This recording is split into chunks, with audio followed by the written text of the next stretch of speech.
গিয়েস ভাই, ওই আগুন লাগছে, আগুন আগুন।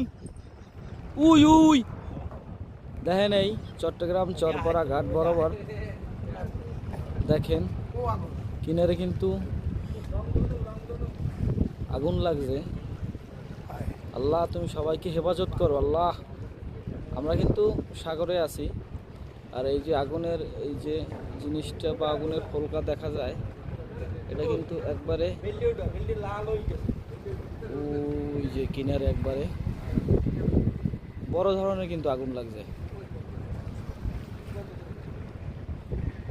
বড় ধরনের কিন্তু আগুন লাগছে।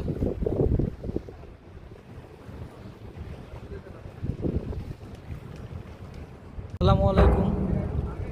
হঠাৎ করে একটি অগ্নিকাণ্ড আমাদের চোখে পড়লে সেটা কি আপনাদের যদি দেখে, এই যে আমরা আছি বর্তমানে চট্টগ্রাম চরপাড়া ঘাট বরাবর একটু বাইর সাইডে, কিন্তু এই আগুনটা আমি দেখাইতে পারতেছি আপনাদের যে কিনার সাইডে, এটা কিন্তু কিনার সাইডে।